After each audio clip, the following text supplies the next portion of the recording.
As Thanksgiving is coming, we are entering into a meditation season. This season is about various aspects of Thanksgiving, of gratitude. To give thanks for things that have always been and things that have never been. To give thanks for the past and the future. To give thanks to God, who is always showering upon us reasons to be thankful. So I invite you to slow down and take a few breaths as we are looking into our lives.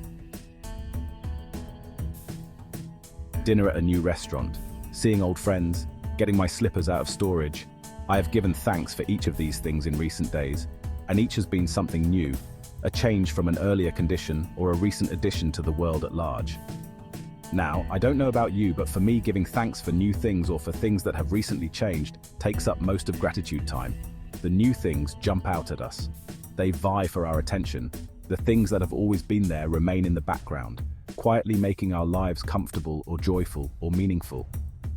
Because the things that have always been don't call attention to themselves, we fail to give thanks to God for them as often as we should.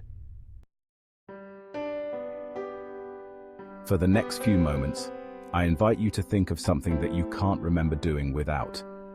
It can be as basic as breath or your dog's earnest affection. It can be the simple fact that you've always had clean clothes in your drawers or a hot meal on the table. Think of something you've never given thanks for because it has silently endured throughout your life, never calling attention to itself and never failing to make your life better. Give thanks to God for this something that has always been. Now we'll take a look at the opposite, thanking God for things that have never been. This type of gratitude is possibly even more difficult than the previous kind because it involves stepping into other people's shoes in order to appreciate your gifts and blessings. When we stand in another's shoes, we gain the capacity for perspective. Sometimes it's difficult to see things when you're right up close to them and seeing them from the same angle you always do. To give thanks for something you've never had, you might need to view your life from that other perspective. Perhaps you'll give thanks because diseases that have affected people all over the world for hundreds of years won't affect you because you were inoculated as a baby.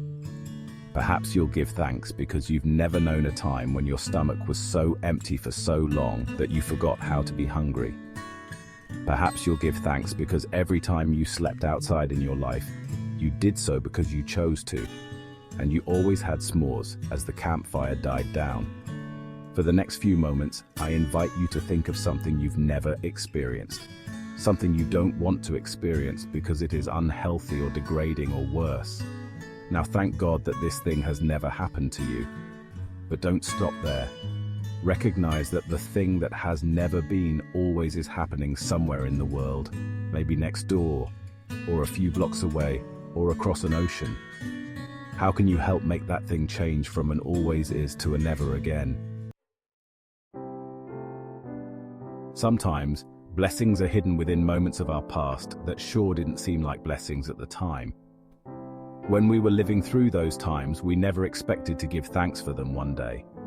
But what we forget is that God doesn't comprehend our lives in the limited linear fashion that we do. God, I think, comprehends our lives as a whole, not as a series of events.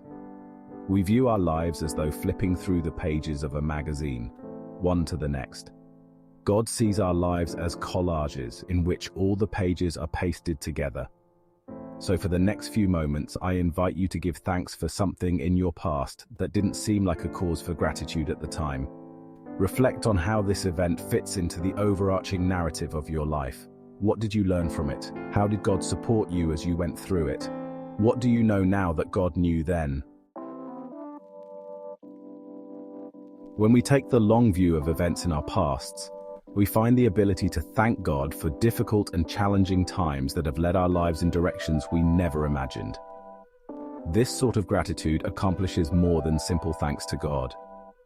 By acknowledging that we have no idea how our lives are going to turn out, we practice humility in the face of the expansive unknown that we benignly call future.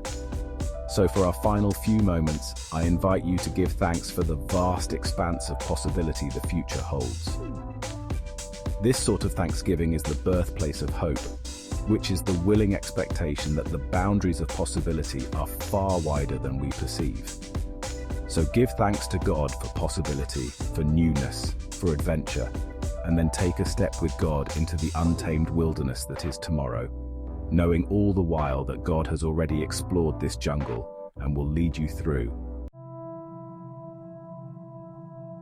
The next time you go to the table at your church to celebrate the great Thanksgiving, better known by its Greek name Eucharist, I invite you to hold on to these things for which you have given thanks.